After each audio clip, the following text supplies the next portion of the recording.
Sejumlah kreator konten dan aktivis mendapatkan teror dan ancaman diduga berkaitan dengan kritik terhadap penanganan bencana Sumatera. Bagaimana kemudian memastikan upaya teror bisa diusut tuntas dan menjaga kebebasan berekspresi di ruang digital? Kita akan bahas bersama Ketua Harian Kompolnas, Arief Wicaksono. Pak Arief, selamat sore. Selamat sore Mbak Fira, terima kasih. Selamat tahun baru. Selamat tahun baru Pak Arief. Pak Arief, Kompolnas melihat insiden ini yang dialami sejumlah aktivis dan konten kreator ini sebagai tindak kriminal biasa atau bentuk teror yang cukup serius, dan apa kemudian indikator penilaiannya Pak? Ya, yang pertama memang sekarang ini kan tanggal 2, mumpung hari bersejarah diberlakukannya KUHP baru dan KUHP yang baru ini paling tidak penyidik atau aparat penegak hukum itu punya kewenangan yang sudah disesuaikan dengan perkembangan situasi yang paling mutakhir. Yang kedua, kalau kita lihat dari fakta lapangan tadi, rumahnya Mas Doni di teror bom molotov, kemudian 2 hari sebelumnya dengan yang ayam yang tidak ada kepalanya, apalagi sudah ditindaklanjuti, sudah dilaporkan ke Polda Metro, mestinya Polda Metro harus segera gercep atau gerak cepat. Yang pertama bisa melakukan tindakan prevention. Jadi rumahnya Mas Doni itu paling tidak bisa disentuh dengan patroli atau paling tidak diamankan oleh kepolisian sektor setempat atau Polres setempat di mana beliau berdomisili. Yang kedua, tindak lanjut daripada laporan ini harus dikembangkan karena Polda Metro adalah Polda yang paling terkemuka dengan segala macam perangkat penyidik yang piawai, apalagi mereka juga punya teknologi yang cukup canggih untuk bisa mengungkap segera perkara ini. Dan yang paling penting, setiap perkembangan itu harus diberitahu kepada si pelapor itu, Mbak Fira. Demikian. Baik, kita melihat saat ini juga ditayangkan gitu, ramai viral juga bagaimana pelaku yang diduga melemparkan bom molotov ini. Dengan adanya bukti CCTV ini artinya apakah ini menjadi fakta yang cukup memudahkan dalam proses penyelidikan? Atau seperti apa?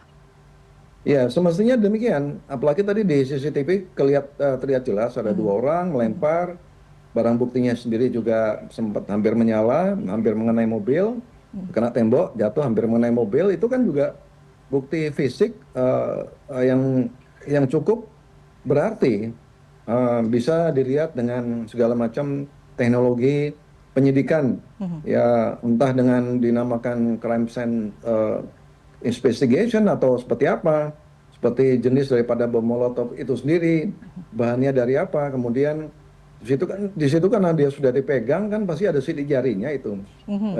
Itu bisa dikembangkan juga dengan sistem daktiloskopi atau fingerprint.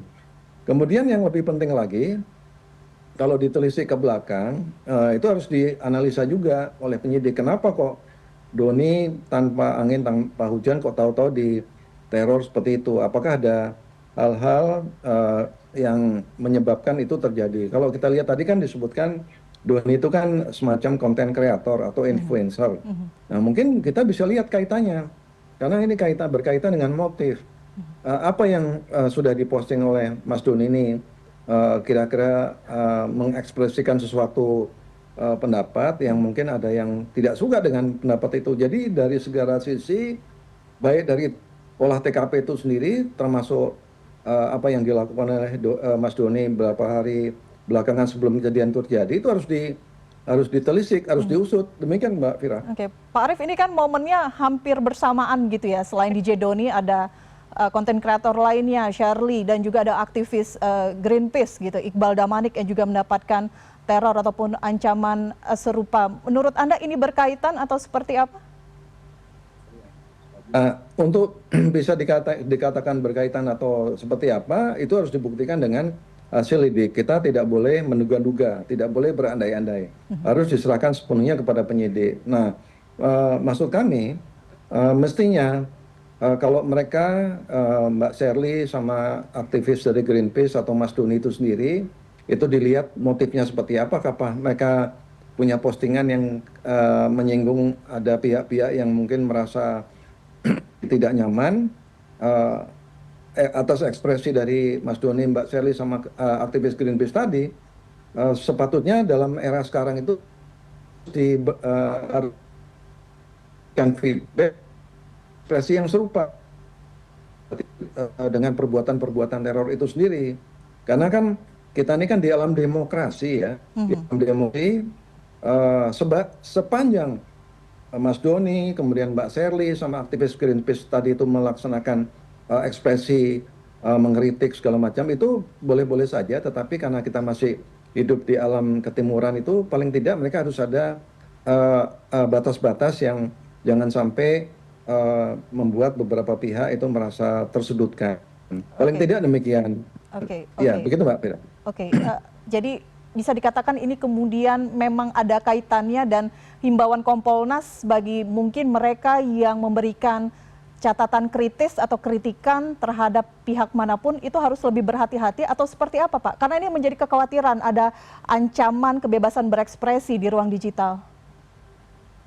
Iya, di ruang publik kebebasan berekspresi itu memang harus dijamin.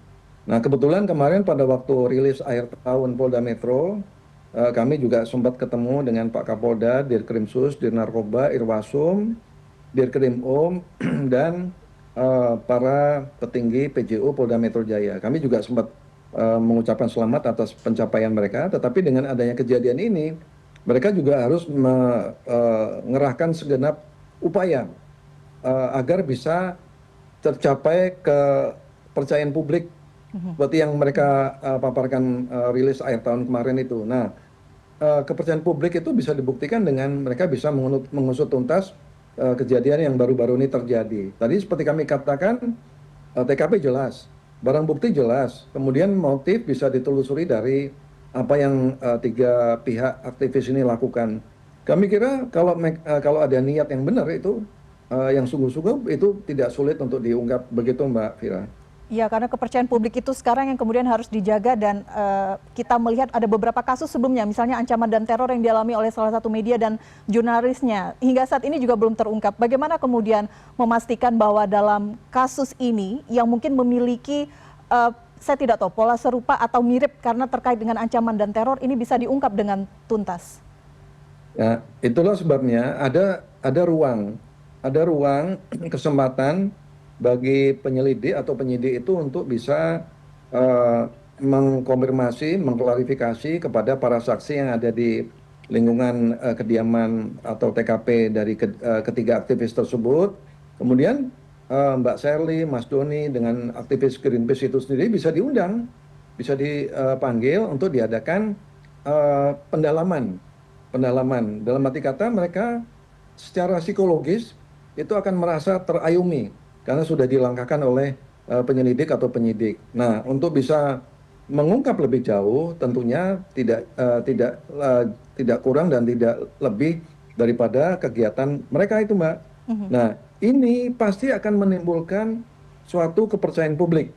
Oh, Pak Polisi, terutama Polda Metro ini sudah melaksanakan tugas secara benar sesuai dengan kewenangan yang tadi baru kami sampaikan tadi dengan Undang-Undang KUHP yang baru dan KUHP yang baru.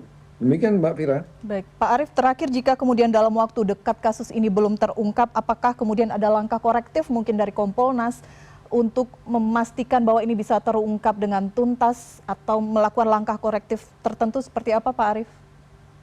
Ya, langkah korektif itu ini sudah bulan Januari tahun 2026, mungkin kita bisa kaitkan dengan apa yang sudah dijanjikan oleh Ketua Percepatan Reformasi Polri.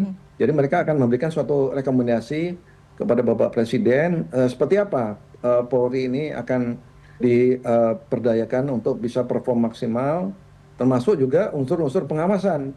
Unsur-unsur pengawasan baik dari Kompolnas maupun dari pengawas eksternal. Nah ini tentunya akan bisa dijadikan acuan oleh penyidik untuk bisa lebih bertindak secara profesional dan untuk mengantisipasi agar kejadian serupa tidak terulang di kemudian hari.